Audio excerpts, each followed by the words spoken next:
There are moments that split your life cleanly into before and after, the kind of moment where you are standing in a room full of people who are supposed to love you, and they are laughing, and the laughter is directed at you, and there is nowhere to go and nothing to say, and all you can do is stand there and feel the full shape of what is happening without being able to stop any of it. You catalog details you didn't intend to catalog, the temperature of the room, the particular quality of chandelier light when it makes everything look golden and celebratory while something cold is happening at your table. The way one specific person lets their eyes drift just past yours instead of meeting them, and how that small evasion says more than anything anyone says out loud. You file all of it away automatically, the way the mind does when it knows it is living through something it will need to process for a long time afterward. I had one of those moments. I was 26 years old. It was my cousin Petra's wedding reception at the Riverside Hotel in Tulsa, Oklahoma.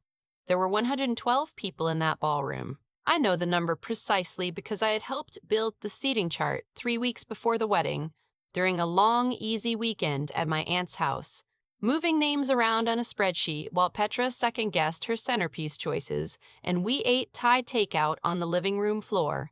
I remember thinking that weekend how good it felt, how uncomplicated.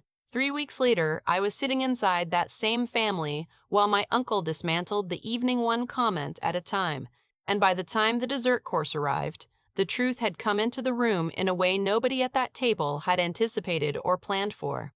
I had not planned it. I want to say that clearly before anything else, because the story I'm about to tell you has a satisfying shape, and I don't want you to mistake that shape for intention.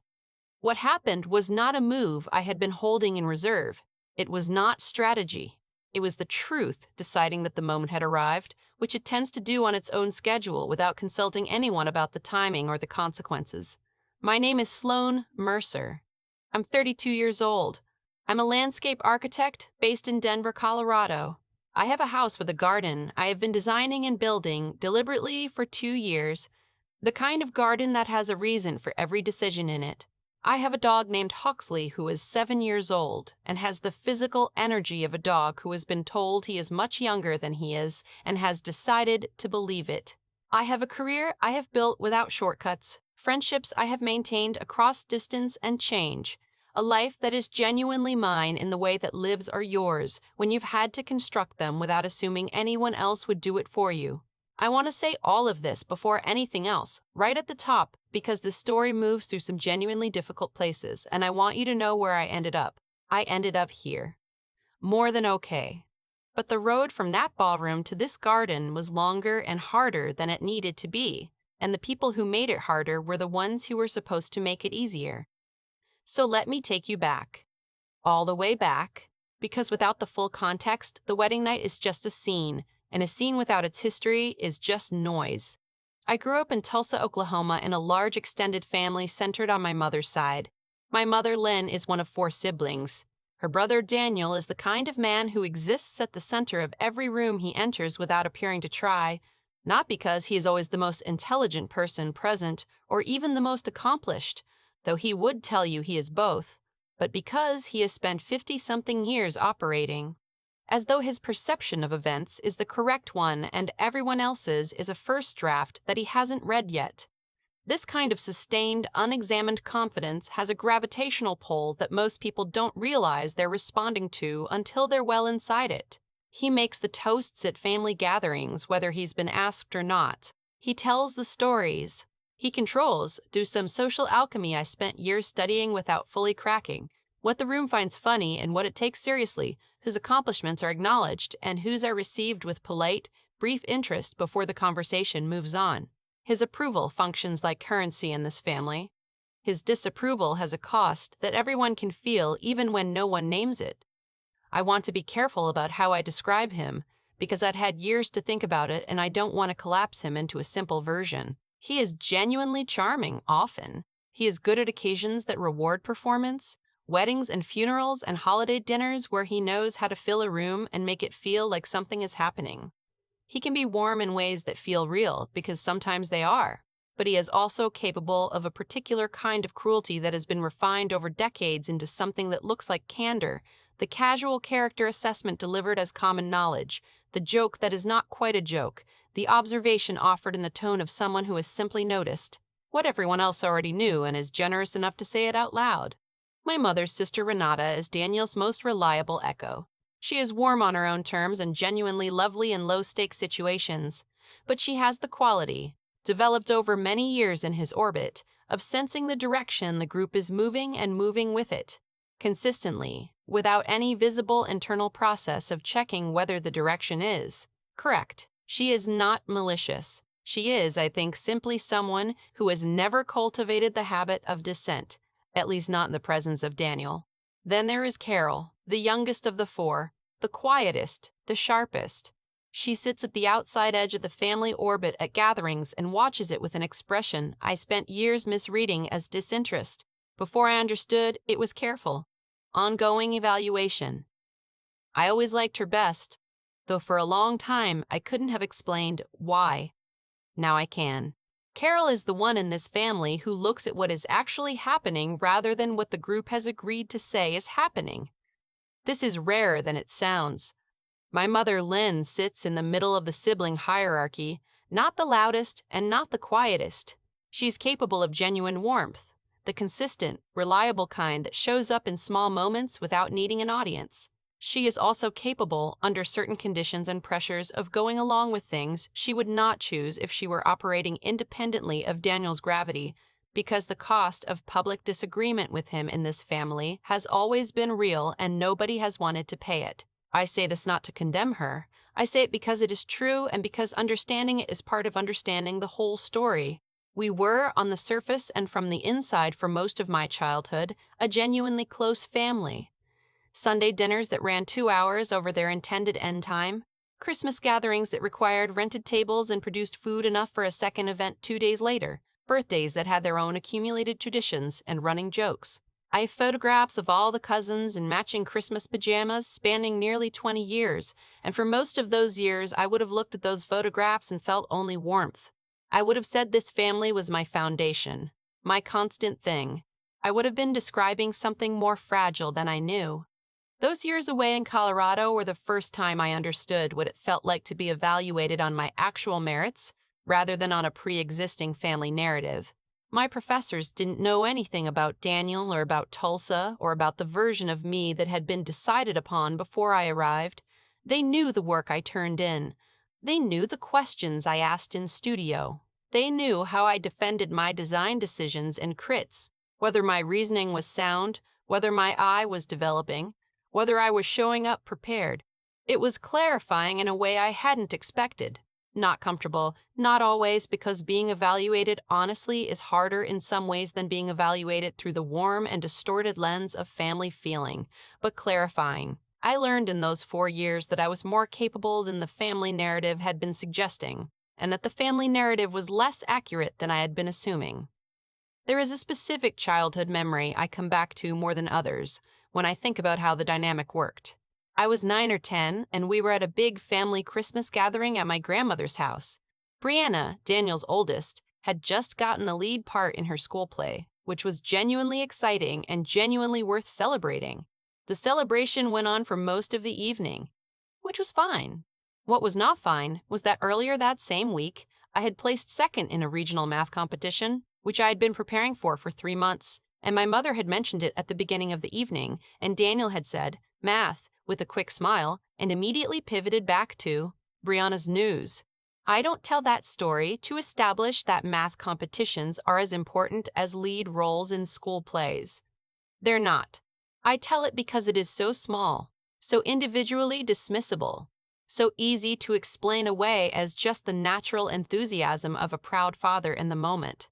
And yet it was every gathering. It was always some version of that same motion, and the accumulated effect of 100 small dismissals, none of them individually significant enough to name, is not a small thing. It is the thing that shapes you. The first clear signs appeared around 22, when I came back from 4 years of landscape architecture school in Colorado. I had been away long enough to develop a sense of myself that didn't need constant external maintenance, long enough to see this family from a distance that made certain things legible, that had been invisible from inside.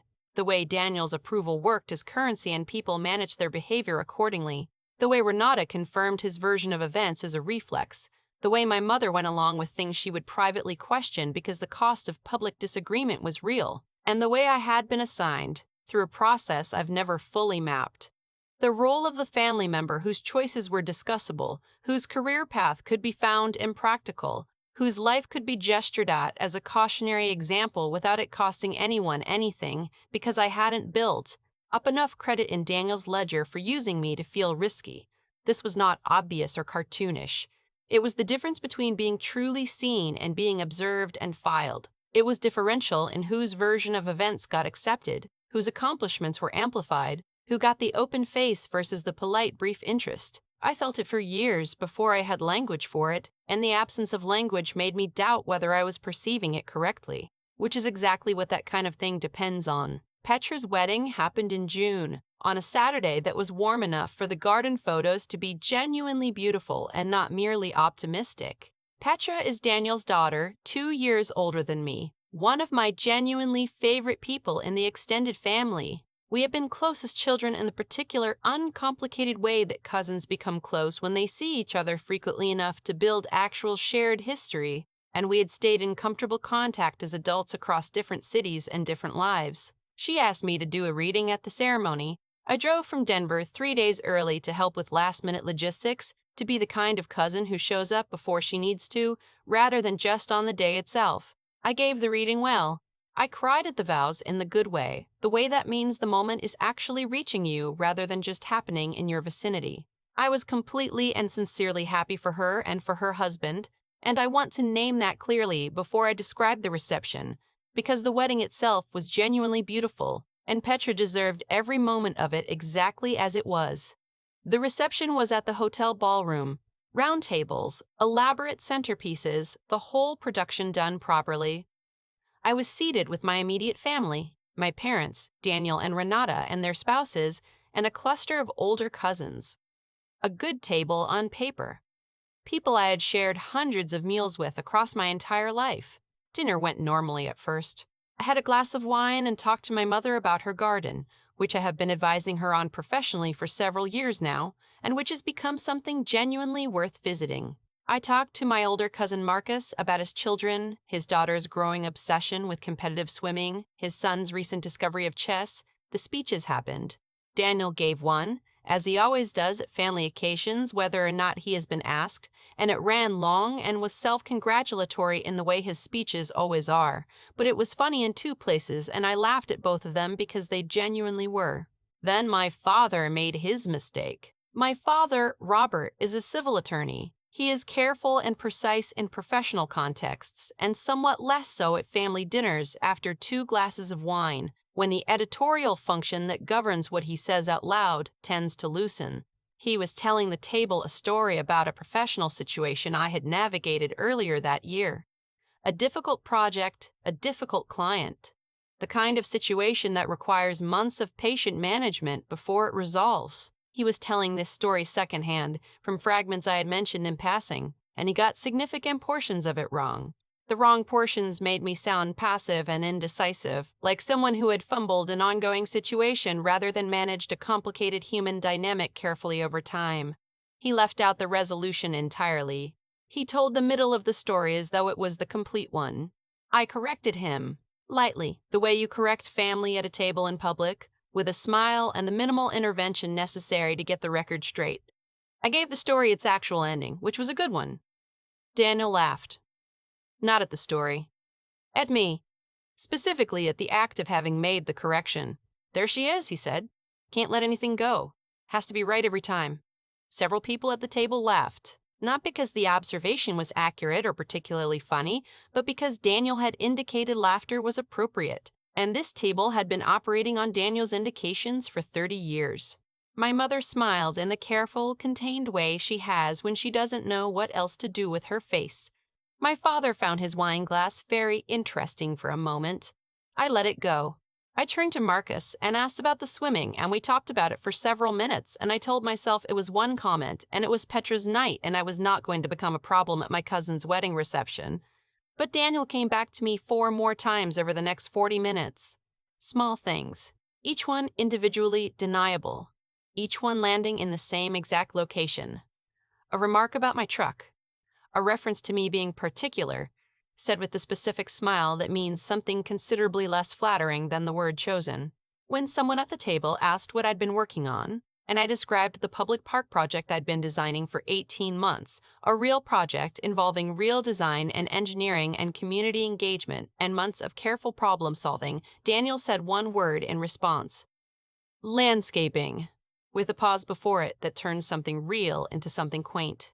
Each time, there was laughter. Not everyone, and not with genuine cruelty, but the reflexive, compliant laughter of people who have learned over many years that laughing when Daniel laughs is simply easier than the alternative, that the cost of not going along is higher than the cost of going along is higher than the cost of going along, that this is how the room works. My cousin Alana caught my eye during one of these exchanges. Her expression contained something close to an apology. She did not say anything. I understood. I did not like it, but I understood what the calculation looked like from inside it. What I remember most about those 40 minutes is not the specific content of the comments. It's the rhythm of them. The way there was a beat of normal dinner conversation, and then the redirect toward me, and then the laughter, and then back to normal. A pattern. The pattern of something that had been practiced. When I look back at family dinners across my adult life with that template in mind, I can see it earlier. I can see it going back further than I would have thought. This is one of the less pleasant things that clarity produces, the way it retroactively illuminates a longer timeline than you realized you were inside of. Then Daniel stood up to get another drink and stopped behind my chair on his way past. He used the performance voice, the one that reaches the edges of rooms, that he has been using at family gatherings since before I can remember. You know what Sloane's problem is. The table next to ours went quiet. I heard it happen. She has to be right about everything. Can't let her own father tell a story without stepping in to correct the record in front of everyone. Always has to know better. Has to have the last word. He paused and delivered the last part with the weight of someone sharing a conclusion they've arrived at after long, careful consideration. That's why things are the way they are for her. The table laughed. The compliant laughter of people who have been told what the correct response is and have provided it. I was wearing a green dress I'd bought specifically for this occasion. I had cried at Petra's vows an hour and a half before. I was 26 years old and I was sitting in a room with 112 people, most of whom I had known my entire life, while the person with the most authority in my family delivered a judgment about my character in a voice designed to fill the room, and the people closest to me provided the soundtrack. I sat at the table for about 2 minutes after Daniel walked back to the bar. I did not speak. I watched Petra on the dance floor, laughing with her new husband, completely inside the best night of her life, and I thought very clearly that she deserved for this night to remain that. I thought about the green dress I had spent 20 minutes choosing in a store 3 weeks ago because I wanted to look right for her day. I thought about the reading I had practiced 6 times in my apartment, reading it out loud into an empty room to get the pacing correct. I had wanted to be good for her. I had been good for her, and somewhere between that and the dinner table, the evening had become something else. I did not cry. I am still proud of this. I sat completely still and felt all of it and did not give anyone in that room the satisfaction of watching it reach my face. I looked at Daniel steadily. He looked back with the expression of someone who has just successfully done what they set out to do. I said, quietly, "I don't think a wedding reception is quite the right venue for a character assessment, Daniel." He smiled, made a comment to his wife. She laughed. I excused myself and walked to the bathroom. It was empty. I ran cold water over my wrists, which is something I do when I need to return to myself. I gave myself exactly the amount of time I needed. Then I considered my options. Leave. Stay and say nothing. Or wait. I chose to wait. I couldn't have told you what I was waiting for. When I came back to the ballroom, the dancing had started, which changes the energy of a reception in a way that only dancing can, making things looser and louder and less loaded. I found Carol at the edge of the room, alone with the sparkling water, watching the floor with the expression I had finally learned to read correctly after 31 years. Evaluation. She looked at me when I came near her and held my gaze for a moment with something in it I couldn't fully decode. "Come sit with me," she said.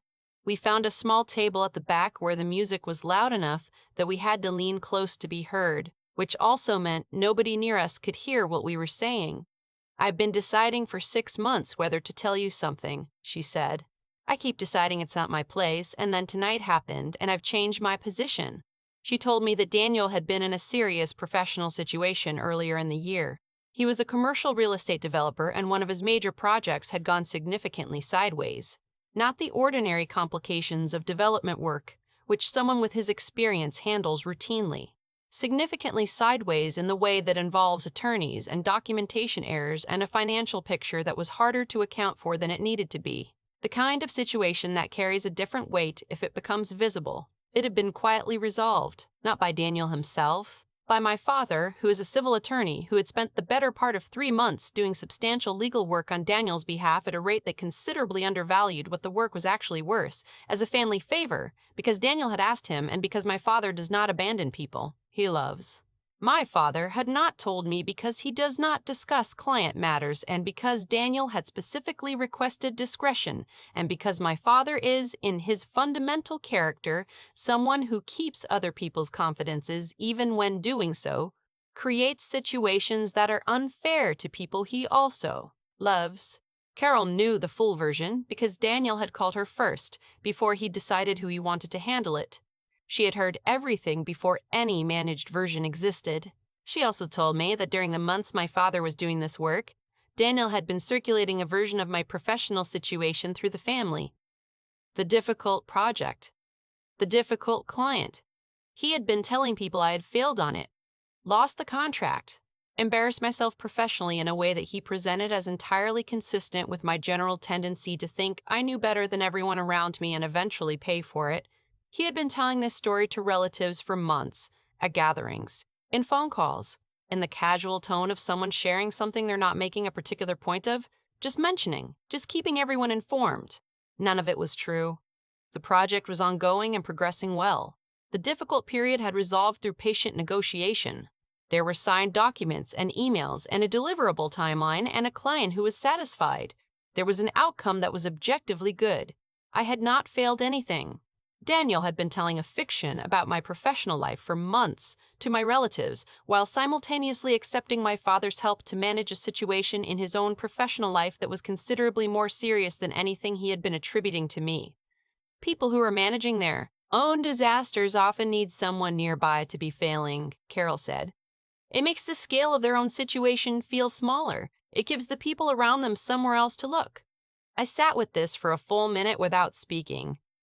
Carol waited. She is good at waiting.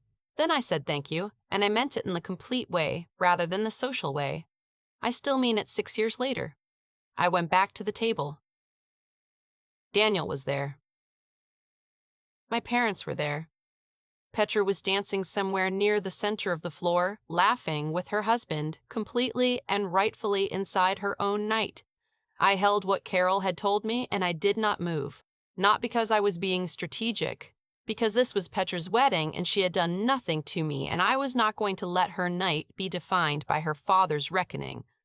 But later, Daniel made another comment, something in the same vein as everything else he'd said all evening, something in the same location. And I looked at him across the table and said with the specific calm of someone who knows something, "The other person doesn't know. They know, you know, Daniel.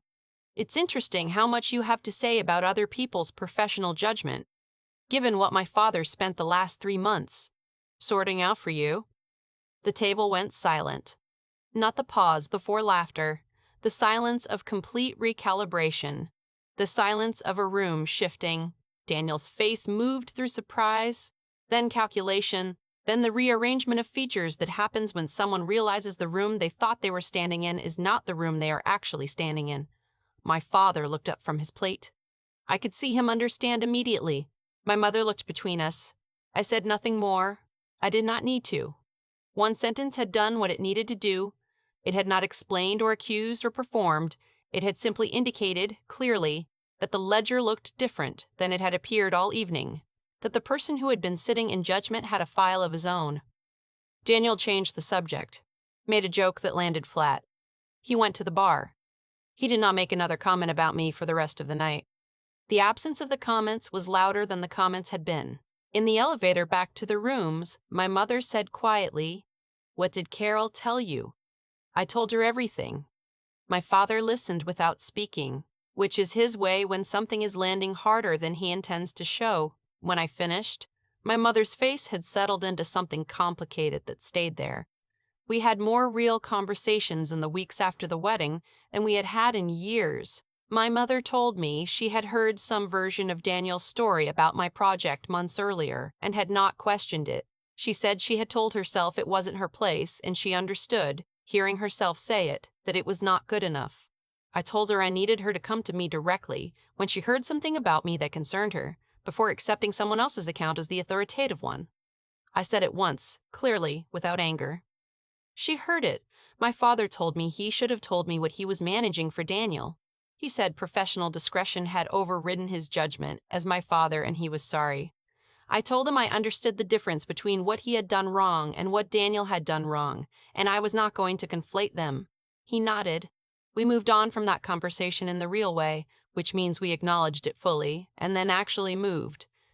Daniel and I have not spoken meaningfully since, not from a declaration on my part, not from a formal falling out, from the quiet recognition that the dynamic that had existed between us was not one I was willing to re-enter, and that without that dynamic, there was nothing solid underneath it. I don't hate him. I think he is someone who needed to be the most impressive and unassailable person in this family's eyes, and who used me, across many years, as a tool for maintaining that position by contrast. I think he told himself softer versions of this. I think he is limited in ways that have costs, and one of the costs is me, though I am not certain he has registered the size of it. My mother and I talked 4 times in the 3 weeks after the wedding, not the quick check-in calls we usually exchange, but long conversations, the kind that require sitting down and not doing anything else while they happen. She told me things I had wondered about for years. She told me that she had noticed the dynamic for a long time and had not known what to do with what she noticed. She said she had told herself that Daniel didn't mean anything by it, that it was just his personality, that I was strong enough to handle it, which she heard herself saying and understood immediately was not a good enough reason for the choice she'd made. I told her that the issue was never whether I could handle it. The issue was that I should not have had to. That someone who loved me should have been in the room making a different choice. She sat with that for a long time before she answered. Then she said, "You're right." Just those 2 words. No qualification. I remember exactly where I was standing in my apartment when she said it. It mattered more than I expected. Carol came to Denver the following spring. She stayed a weekend. We walked Huxley through the park I had been designing, which was still unfinished then, more blueprint than ground. She stood in the middle of the unfinished space and looked at the plans on my phone and said, "This is serious work. Not a compliment. A recognition, like someone confirming something they had already believed." The park project had started 3 years before the wedding. It began as a city commission, competitive, the kind you put together a full proposal for and wait 3 months to hear back on. I worked on the proposal for 6 weeks. I thought about the neighborhood it was going in, an area that had had a green space on the map for 20 years and never the actual green space, just the designation on a planning document. I thought about what that neighborhood actually needed, which required talking to people in it rather than assuming. Which is the part of landscape architecture that I find most interesting and that most people in the field either undervalue or find too slow. When I got the commission, I didn't call my parents to tell them, not because I was hiding it, because by then I had learned that the things I built didn't require their acknowledgement to be real. That understanding was hard-won. I'm not sure it would have been possible without the years of navigating what navigating this family had required me to navigate. The park opened 14 months after the wedding. Public green space in a neighborhood that didn't have any. Walking paths, a community garden, a section designed specifically for children under 10, with the right surfaces and the right scale, and planting a child can interact with rather than just look at. On opening day, there were actual families there. Kids running on actual grass, older people on benches. I had spent weeks calibrating, arguing for the right dimensions with the project manager, who thought I was being unreasonably precise. A woman photographing her dog at the corner fountain that the budget committee had wanted to cut, and that I had argued to keep because a park without a water element in that microclimate was not doing what a park should do. I stood at the edge of the space and watched it be used for the first time. I don't entirely have words for what that felt like. The particular, solid satisfaction of having made something real that exists and functions and is used by people who will never know your name and doesn't require anyone's revised opinion of you to remain standing. It is there. The children playing in it don't know who designed it. They never will. That is exactly right. I called my mother from the parking lot afterward. She asked me to describe it. I described all of it. She listened without interrupting. When I was done, she said, "I'm proud of you." Simply, without performance. I said, "I know," and I meant both parts of it. My father came to Denver in October. He walked through the park on a Saturday with his coat on and his hands in his pockets, the way he moves when he is taking something seriously. He was quiet for a long time. Then he said, "You built this." I said, "Yes." That was the whole conversation. It was enough. Here is what I carry from all of this. Not as tidy lessons, because real situations do not produce tidy lessons, but as things that are now true for me. Families have power structures, and those structures produce permissions. Someone is at the center with the ability to set the temperature, and everyone else learns, often without knowing they are learning it, to read the current that person creates and move accordingly. If you are the one the current is consistently moving against, you feel it long before you can name it, and the inability to name it makes you doubt your own perception. And doubting your own perception is exactly what that kind of system depends on to keep running. Trust what you're feeling before you have the words for it. The words come later. The feeling is real first. I also know that the people who laughed along are not all cruel people. Most of them were doing what people do in the presence of a strong authority figure, which is follow the cues without examining them.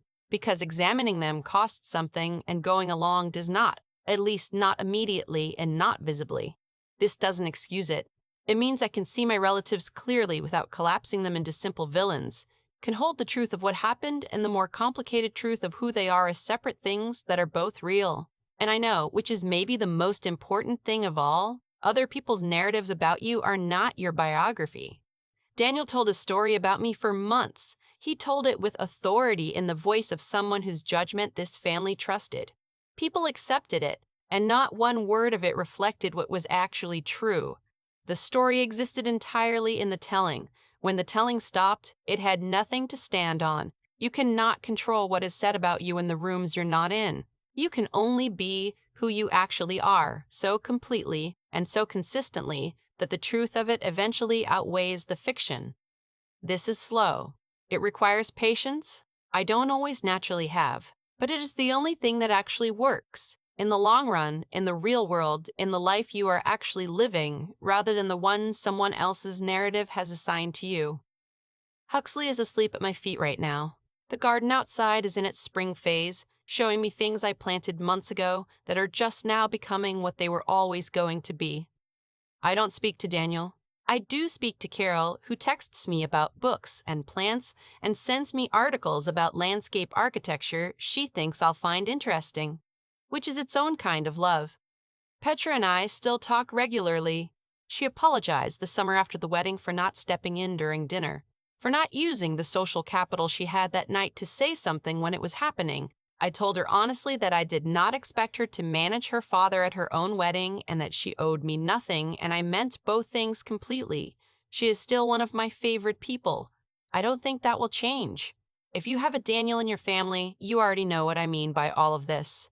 You know the current and the temperature and the way the room moves around a single central figure. You know the specific loneliness of being surrounded by people who love you while feeling, in the middle of them, as though you are on your own. You know what it costs over years to be the example? I want to say to you, directly, the narrative someone else is telling about you is not your biography. The room moving against you does not make the room right. Build the things you are building. Let the work be the evidence.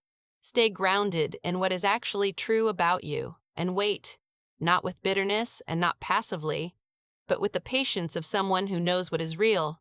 The truth found its way into the room on its own. On a night I was wearing a green dress and had been crying at my cousin's vows. I didn't plan its arrival. I didn't engineer the moment. The moment came to me, and the people who had been laughing went quiet. That quiet is not revenge. It is not victory. It is just reality reasserting itself, reminding everyone in the room that it was there all along, patient and uninterested in the version someone had needed it to be. I'm Sloan Mercer, 32, landscape architect. I have a real garden, a good dog, parents I talk to more honestly than I used to, and an aunt named Carol who I will be grateful for the rest of my life. And I have never once regretted correcting my father's story at that dinner table. It was true, and the truth in the end always takes up more space than the version someone else needed you to occupy. Thank you for watching. Drop a comment and tell me where you're watching from. If any part of this resonated with you, I want to hear it. I read everything. More stories are linked below.